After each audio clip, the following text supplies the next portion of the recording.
After my tragic death, my utterly despised son risked his life to avenge me. My husband, who had lived a carefree life indulging in pleasures, succeeded in bringing down the rival corporation. He then committed suicide while clutching my urn. My spirit, floating in the air, spun in disbelief. When I opened my eyes again, I found myself scolding my son for only achieving second place in his grade, while simultaneously smashing my husband's collection of luxury watches.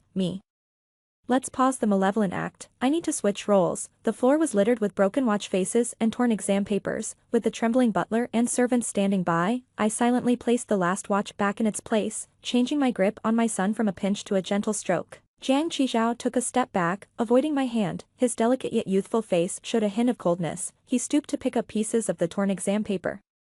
Clutching them in his hand before silently turning to leave, I stared at his retreating figure for a few seconds, then raised my voice. Jiang Qizhao. He paused on the steps, but did not turn around. There's a parent-teacher meeting tomorrow, right? I happen to be free, I'll attend. I said, no need. Jiang Qizhao refused without hesitation and continued upstairs. The words stuck in my throat, and I sighed internally, scanning the chaotic scene before ordering someone to clean it up. Then I made a phone call. After a long wait, the call was answered leisurely, with a noisy background. What is it? The man's voice was casual, with a playful lilt, humming a tune, epitomizing a carefree playboy. Yet, it was he who, after my death, abandoned all his amusements and insanely drove my stepmother's family corporation to bankruptcy and ruin. My thoughts drifted back to the scene I witnessed as a mere spirit. My typically flirtatious and lazy husband, Jiang Ji, had red-rimmed eyes and bloodless lips. Devoid of his usual frivolity, he decisively made everyone who had wronged me pay a painful price. I could understand these actions. After all, no matter how strained our relationships were, I was still the lady of the Jiang family, representing their honor. But there was really no need for Jiang Ji to die for me. After avenging me, he stood by the seaside where we had our wedding, holding my urn. He stood there for hours as the wind erased his usual dignified demeanor, leaving him desolate. At that moment, my spirit floated nearby, scoffing, thinking, now he finally shows some conscience after his days of drinking and flirting. Then, under my astonished gaze, he walked step by step into the deep sea with my urn in his arms, without looking back, lonely and resolute, until the waves surged and swallowed him, leaving no trace behind. Only my trembling spirit remained. This foolishly sentimental president, polluting the waters, would surely look horrendous when his body surfaced. By the quiet seaside at night, my lonely spirit seemed trapped in place, feeling as if a salty, damp breeze had swept over, disheveling my hair and unsettling my heart. Upon opening my eyes again, I was back to the time when I reigned supreme in the Jiang household. I clutched my phone, pressing it to my ear, listening to Jiang Ji's indifferent voice. Do you want money, or what?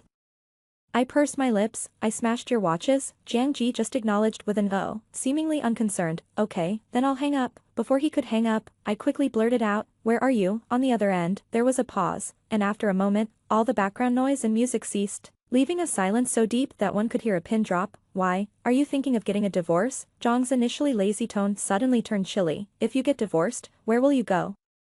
Back to the Ji family. Do you think they'll treat you well? Did you have another fight with A Zhao? Don't forget, you still have my investment in your studio? Darling, shut up now, and I can pretend I didn't hear anything. I was quite shocked as Jiang rattled off this string of remarks. I really didn't know how he could jump from my asking his location to talking about divorce, but I knew he was always like this. Beneath his privileged exterior was a condescending indifference. He could speak touching love words emotionlessly with his affectionate peach blossom eyes, and just as easily discard past lovers, playing through the human world, passing unscathed even amidst a cluster of flowers. And I've never been one to have a good temper, as others in our circle would put it. I'm a domineering tigress, wreaking havoc. Especially after I fell ill, I became even more of a torment. Otherwise, I wouldn't have caused such unrest in the Jiang family in my previous life.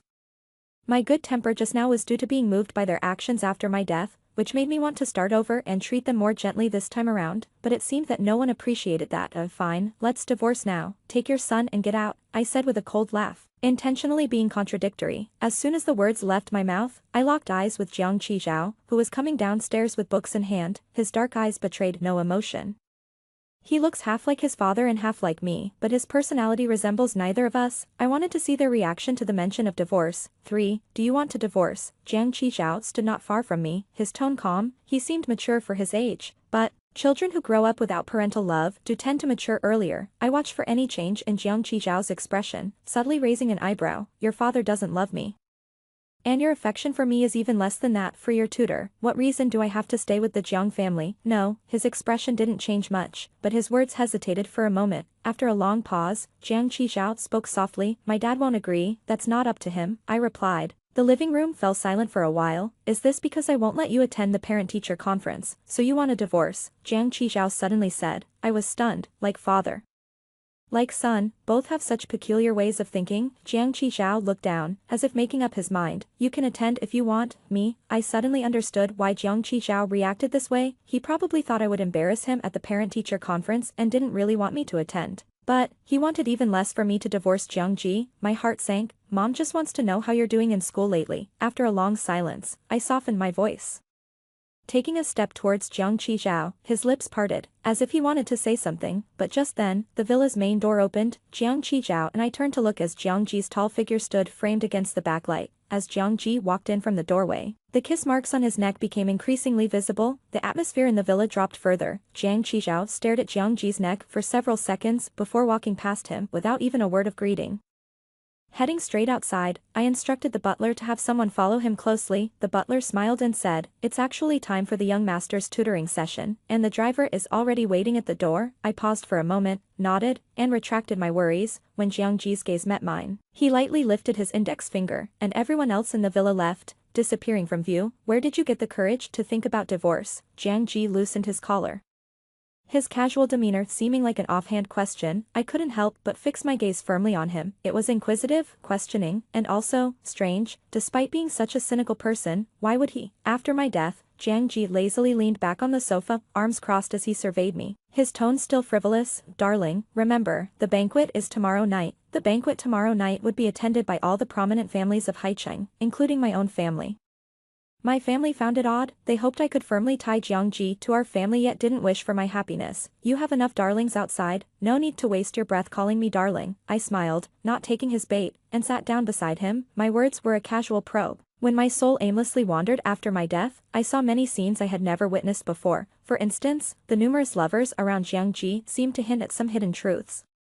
But the real truth still needed to be uncovered by me. Jiang Ji's expression flickered unnaturally for a moment. He glanced at me, and the smile at the corner of his mouth slightly faded. Are you jealous? He sounded self-mocking, almost sarcastic, his fingertips lightly tapping on his thigh. I casually placed my hand on his thigh too. The man beside me immediately stiffened. Jiang Ji, husband. I provocatively curled my lips, even though the home flower isn't as fragrant as the wild ones, but Jiang Ji almost scrambled to his feet. He took a deep breath and looked down at me. Ji, have you lost your mind? Jiang Ji's ears turned red. But how could someone so seasoned in the ways of love be so easily embarrassed? I smirked, continuously speaking without pause. The kids are already so big. What's wrong with touching you a bit? Are you too precious to be touched? We're not even divorced yet. Is it illegal for a wife to touch her husband? The air was thick with tension. In my previous life, I always spoke in this tone at the Jiang family.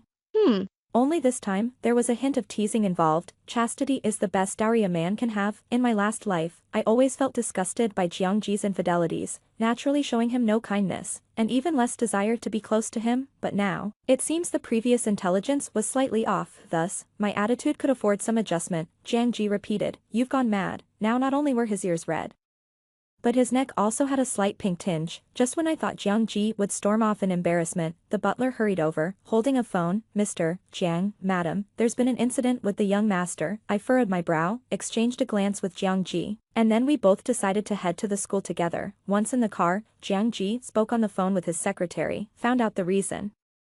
I looked out the window at the swiftly passing scenery while listening to Jiang Ji's indifferent and off-key words. Hitting someone, just because I've donated a few buildings to the school they start showing off. TSK, making such a fuss. I grimaced as the corner of my mouth twitched sharply. The comment was practically pointing directly at me, yet, Jiang Qizhao was eerily mature and calm, lacking the innocent demeanor typical of other 8-year-olds. I wanted to retort but held back.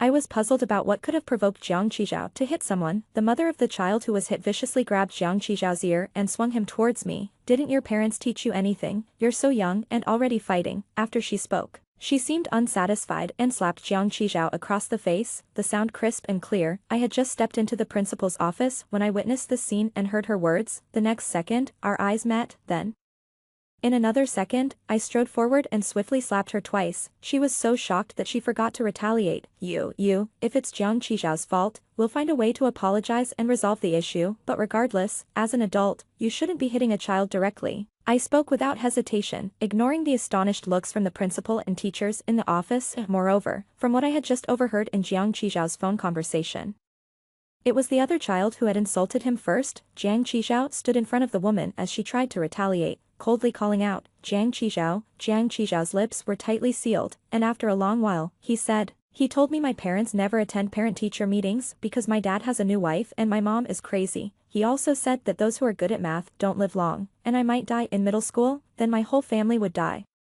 My dad would be stabbed to death by his mistress, and my mom would die from eating rat poison. Me, Jiang Qizhao. I met the gaze of the child hiding in the corner, expressionless. I clenched my fist and took a step forward, but other teachers quickly held me back. Calm down, calm down. Perhaps my expression was too frightening, causing the child to burst into tears, and his mother exclaimed in fear, didn't you say you shouldn't take your anger out on a child? Damn your foul mouth.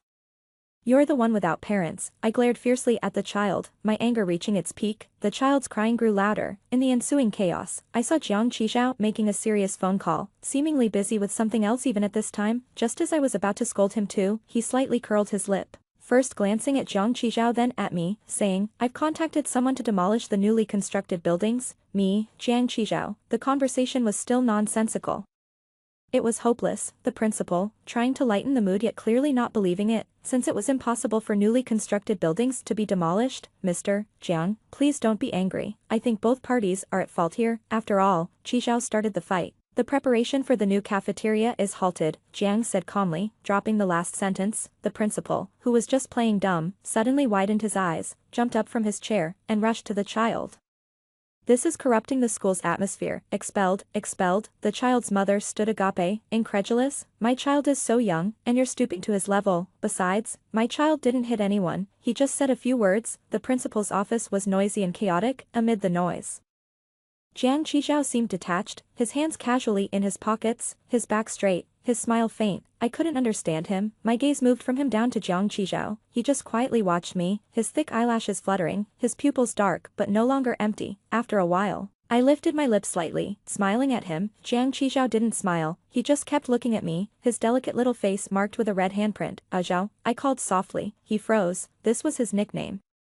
The one I used when he was very young. Back then, I wasn't yet malicious or sinful. Zhao. I called out again, the overlapping sounds of a child's crying, his mother's curses and breakdown, the teacher's attempts to mediate, and the principal's anger filled the small office, almost to the point of explosion. Yet, for some reason, I clearly heard Jiang Qizhao's faint response.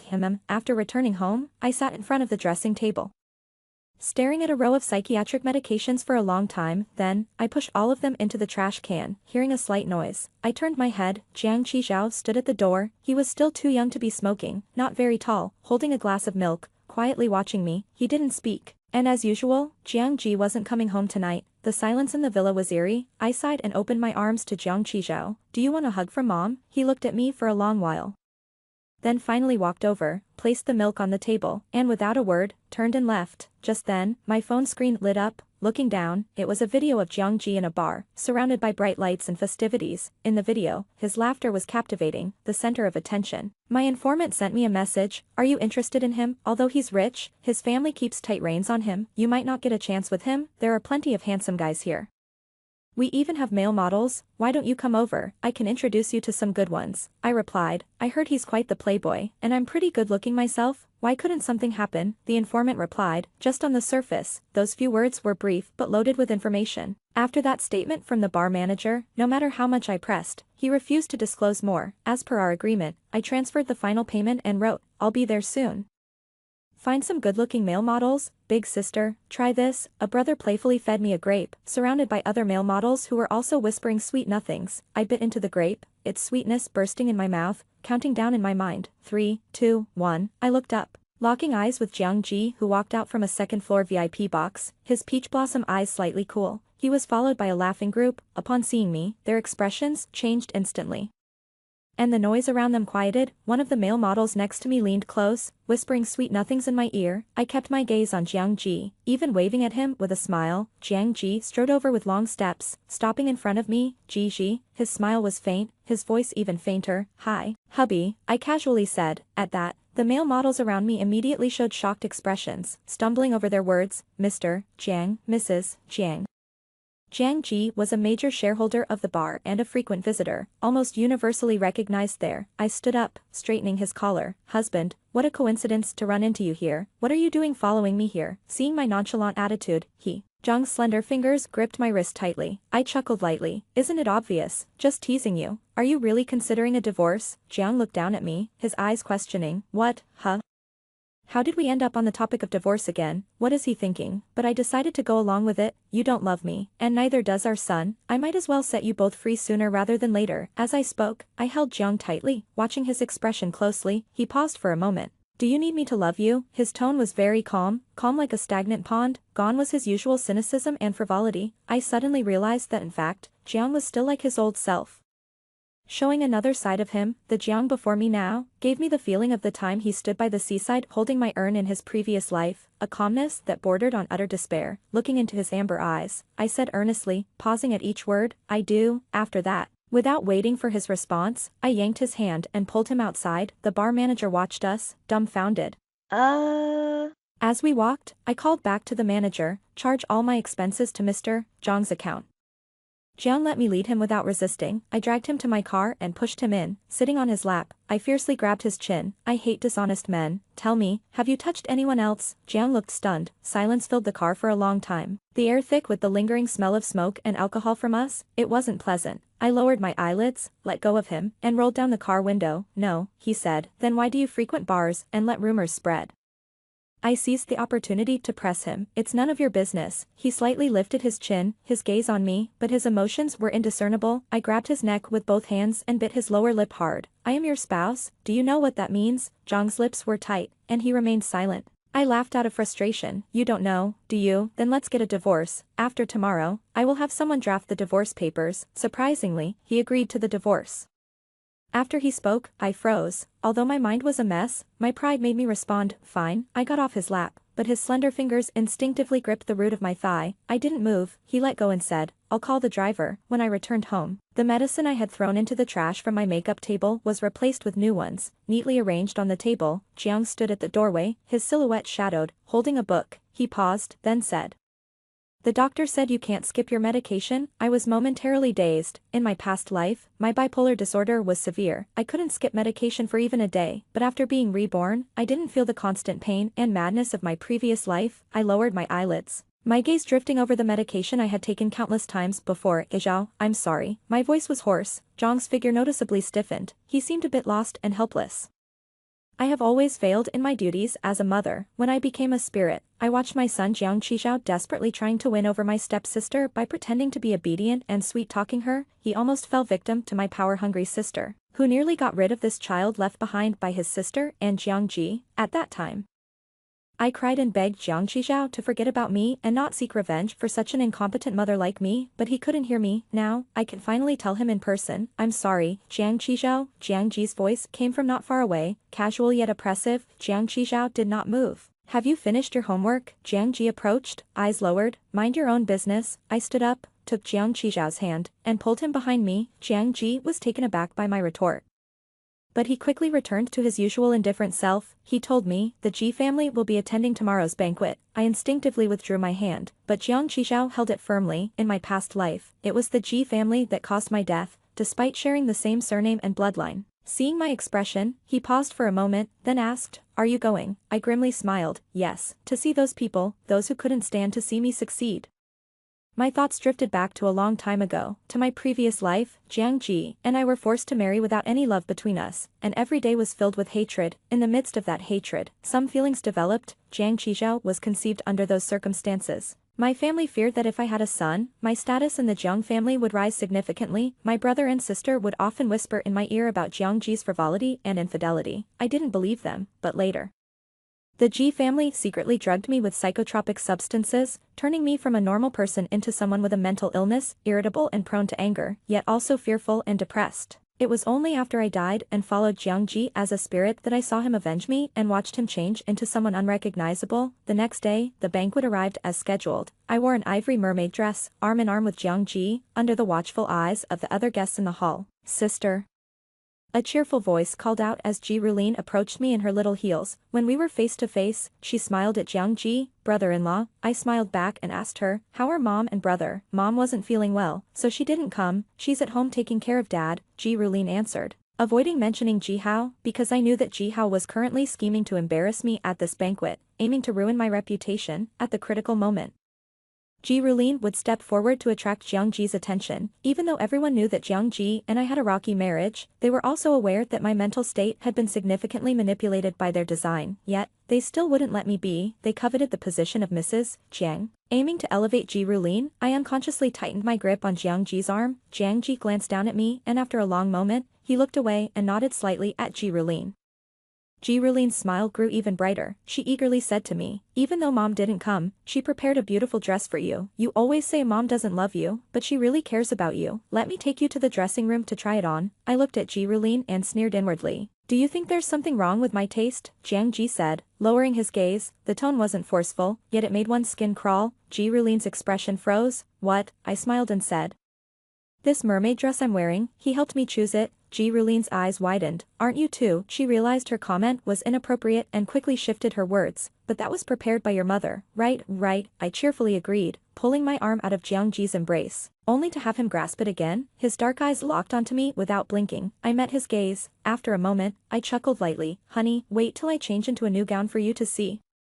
The air went silent for 2 seconds before he released my hand. I followed Ji Rulin upstairs where she opened a lounge room and walked in, first handing me a glass of water, then opening a wardrobe, a white long dress. I stood there, my eyes fixated on the white dress. It was identical. Identical to the one my mother wore when she committed suicide. My stepmother moved in 3 years after my mother's death. When I was only 7, I don't remember much from my childhood. But the most vivid memory was waking up from a nap to find my mother lying silently beside me. She wore a pristine white dress and half a bottle of sleeping pills lay empty on the bedside table. She left no suicide note, and her behavior had been normal before her death. But every night after finishing a bedtime story, she would always add one line, "Zizi, Mommy will always love you." So there was this layer too, in my previous life. The Ji family also plotted against me at this banquet by sending just an ordinary dress. It must be that things have been too calm at the Zhangs these days, and my stepmother couldn't keep her composure and wanted to stir up some disgust in me. Ji Rulin's words interrupted my whirlwind of thoughts. Her eyes smiling. "Do you like it? This dress is quite expensive." This was the dress my father had given to my mother on the day he proposed to her. I reached out and clenched the white dress. "Why don't you try it on here, and I'll wait outside," she said, her steps light as she went out, thoughtfully closing the door behind her. I carefully felt the soft fabric of the dress in my hands. 10 seconds later, I closed the wardrobe and pushed open the decorative door designed to be hidden. This was something I had instructed to be made right after I came back to life. Aligning with the timeline, the space behind the secret door was brightly lit, and as I stepped in, I could hear Ji Rulin humming happily through another door. I too smiled. Not until I had completely passed through the secret door and entered the hidden space did I see an unexpected person, Jiang Ji. He was dressed in a tailored silver gray suit, lazily leaning on the sofa, his fingertips tapping sporadically on his thigh. He lifted his eyelids, saw me, and showed no surprise. Jiang Ji, I really didn't expect to see him here. How did he know I had a secret door built here, in my previous life? I fell into their trap and was later saved by Jiang Ji, but this life, I had already thought ahead and wouldn't fall into the same trap again, so how could he still know? However, Jiang Ji clearly didn't intend to explain. I pursed my lips, "Not calling me a husband anymore," Jiang Ji teased. I choked a bit, then sat down on my own. A few minutes later, noises came from the room I was originally in. A gentle male voice faintly asked, "Xiao Ji, are you alright?" Hearing this insincere voice made me feel sick. I took a deep breath. But then Jiang Ji grabbed my wrist and pulled me into his arms. I stiffened. "What are you do?" Before I could finish, his cool, dry palm covered my mouth. Lies. A warm breath grazed the back of my ear, sending a shiver down my spine. Next door. Ji Hao's voice changed from initial concern and confusion to cursing loudly.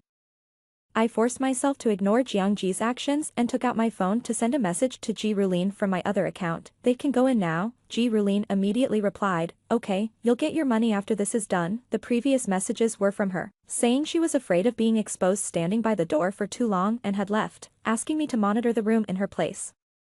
What she didn't know was that the owner of this trusted account was the very person she was desperately trying to harm. She also didn't realize that her beloved brother had already taken my place, locked up in the room. After sending the message, I turned around. Jiang Ji was standing close to me, calmly observing me. There was no surprise or confusion in his expression. After a minute of silence, the sounds of doors opening and closing came from next door, followed by Ji Hao's cursing and screaming. And the panting of other men, the hunter becomes the hunted. Ji Hao had brought 3 men, hoping to ruin me, but now it was his turn to taste his own medicine. Feeling slightly better, I pinched Jiang Ji's earlobe and whispered, "Honey, the show has started." Jiang Ji steadied me by the waist. "Remembering that after today, we were supposed to sign the divorce papers tomorrow?" I chuckled. "After tomorrow, you might not see such an exciting show again, and you won't be my husband anymore." The hand around my waist tightened for a moment, causing me to groan in discomfort. He seemed to realize this and loosened his grip. The noise next door was harsh and unpleasant. I straightened my skirt, preparing to leave this hidden space. Jiang Ji followed behind me. I naturally stopped and took his hand. Jiang Ji let me lead him. Somehow, I had a premonition that this marriage might not end, but there wasn't time to ponder this now. Because after Jiang Ji and I left the hidden space and took a detour back to that sinful room, we found a crowd had already gathered outside, including reporters with cameras. Ji Rulin's eyes were red as she accused, "Sister, there's more than one man in this room, isn't there? How could you do this to your husband?" The crowd murmured in surprise. The so-called stepmother, who was supposed to be taking care of our father at home, stood aside in her elegant attire. Touching the bracelet on her wrist, this shameful slut, Gigi, just like her mother. As soon as she finished speaking, I stepped forward and slapped her hard across the face, twice. Without holding back, everyone stared at me in disbelief, especially Ji Rulin, who widened her eyes in shock. Seeing Jiang Ji standing on the other side, her face gradually turned pale. Just then, the staff member Ji Rulin had called with the keys arrived, and the door to the room was opened. A foul stench filled the air as 4 entangled men were revealed. The stepmother, seeing the face of the man at the bottom, tortured beyond recognition, threw herself towards him without regard for her image, screaming, "How? How?" I patted Ji Rulin's shoulder mockingly. "Didn't you recognize your brother's voice?" Ji Rulin's cheeks flushed with anger as she raised her hand to slap me, but Jiang Ji intercepted it midair. Ji Rulin trembled, tears swirling in her eyes. "You ruined my brother."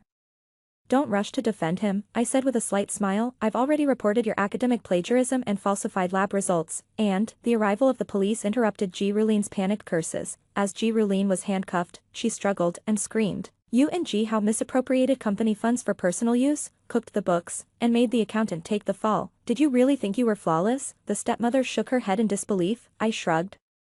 "Your good days are over too. Both your children are locked away. Did you really expect my half-vegetative father to take care of you? Moreover, Jiang has been targeting the Ji family for a while now. They're desperate and out of options. Otherwise they wouldn't have come up with such a cruel and dramatic plan." I sighed softly. "Prepare to face hell for the rest of your lives. The Ji family is on the brink of bankruptcy, burdened with so much debt and enemies." The stepmother collapsed to the ground. "No, it can't be." I glanced at her expressionlessly and turned to leave. I knew Jiang was following me. When we were alone, I turned around. "I'm waiting for your divorce papers." Jiang smiled casually. He stepped closer, lowered his head, and his cool lips touched mine. I didn't resist, until my head spun a bit and I felt dizzy. "Wait, you?" As my consciousness slowly returned, I struggled to open my eyes, letting the dim light flood into them. I felt utterly drained. When I fully came to, I saw that my hands and feet were shackled by chains. I moved slightly, and the crisp sound of metal clashing was particularly loud and harsh in the room. The door opened, and Jiang stood there, holding a bowl of porridge, looking down at me from above. I smiled, not questioning my predicament, but hinted, "Where's the divorce agreement? Don't think about leaving me." Jiang didn't answer directly, his lips curving slightly. My smile faded. And our eyes met. I had a sixth sense that he had regained his memories from a past life. "You must be crazy," I said. He walked over, placed the porridge by the bed, and didn't argue. "You want a divorce, but I won't agree," I hummed, my eyes narrowing playfully. "So, you're playing a captivity game with me?" Jiang didn't expect such a comment from me, his expression unchanging. "Don't think this will make me let my guard down." "Oh, what about our son? I will make sure he is well cared for." Perhaps this was the real Jiang. Underneath his lazy demeanor was a calm yet fanatic obsession. How had I not realized this in my previous life? I glanced at the porridge and then at him. "Well, you might as well feed me. I'm starving." Jiang ignored me. His cool fingertips touched my cheek, then slowly traced down to my collarbone. "Gigi," he sighed softly. "Yeah." I responded and locked eyes with him, his gaze as deep as the ocean yet as distant as the stars. "You'll never get rid of me." His voice was husky. "I can't get rid of you," I scoffed lightly. "It's you who can't leave me, right?" Jiang paused, his fingertips still. I leaned forward, arms wrapping around his neck, moving closer. "Some people die and their spouses follow them in death." Our eyes met. Just for a second, he looked away. He knew I had been reborn, and I knew he had too, but Jiang hadn't expected me to lift this veil of haze. "Having been reborn, shouldn't you have let go and set me free?" I narrowed my eyes, puzzled, shaking the chains on my wrists. "After you died, I always regretted it, he said, eyes downcast, his fingertip pressing on the chain on my wrist. I should have confined you from the start. Was the agreement to divorce the day before yesterday just part of your plan to lock me away? I asked. Jiang didn't answer directly, his gaze lowered, letting me hold on to his neck. His tone was calm, devoid of his usual frivolity. He said, my birthday wish is to create a golden cage worthy of you, to keep you inside. It was an abrupt statement, but I understood it all too well. The first year after the birth of Jiang Qizhou, the year my relationship with Jiang completely deteriorated, the Jiang family was in constant turmoil because of me. Yet, on Jiang's birthday, I maintained basic decency. I gave him a piece of jade. Indeed expensive, but shaped more like a tombstone. If I were to use the servant's interpretation, it would be, Madame Jiang used this jade tombstone to commemorate her dead love with President Jiang. I can't remember exactly what I was thinking at the time, but I do remember casually asking Jiang, did you make a wish? Hopefully, it wasn't for me to disappear. It was quite a provocative statement. Jiang half closed his peach blossom eyes, and upon reopening them, he just looked deeply at me. Saying nothing, feeling foolish, I left Jiang with the birthday cake that had only had its candles blown out and went upstairs alone. So that was his wish back then. I poked Jiang's cheek and chuckled, congratulations, you got your wish. Perhaps, Jiang and I could never truly escape each other, after all. In my previous life after I died, my ashes still ended up in Jiang's embrace, but this time, it wasn't my ashes in his embrace, but the very real me. Side story 1. I've always felt that although Jiang always talks about keeping me locked up, it was always him who was trapped. Maybe there's something wrong with me, but I find it quite exhilarating. Then the divorce just fizzled out, and I regained my freedom. I was lounging on the bed with my legs crossed, happily binge-watching TV dramas. Jiang pushed the door open, his gaze landing on me. He walked in and covered me with a blanket. Shocked, I threw the blanket off. Not seducing me, what's with this attitude? Jiang curved his lips, his gaze sweeping over my body from top to bottom. Clothed or not, I still want. I covered his mouth, flipped over and pushed him down on the bed. Jiang, wait. 2. Jiang and I had hardly ever fulfilled our responsibilities as parents, but one day we suddenly felt a pang of conscience. Jiang and I each held one of Jiang Qizhou's homework assignments. All three of us were somewhat silent. After a long inspection, we couldn't find a single error. Jiang Qizhou's handwriting was beautiful, and his problem-solving was clear. I touched my chin and honestly said, I was already failing math in 3rd grade. Jiang grandly handed Jiang Qizhou a black gold card. Buy whatever you want. Jiang Qizhou, me, he's only 8. What can he buy? Just as I was about to criticize Jiang Qizhou took the card, walked over to me, and handed it to me. I looked at Jiang Qizhou. Jiang raised his eyebrows. Jiang Qizhou pursed his lips. Mom, buy a bag. I was stunned. That kid, Jiang chuckled. I looked at the family portrait on the table, Jiang Qizhou's neat homework on the left, the new watch I gave to Jiang on the right, and felt somewhat dazed. In my previous life, I thought happiness was hard to come by. This life, I've discovered, happiness is actually quite simple.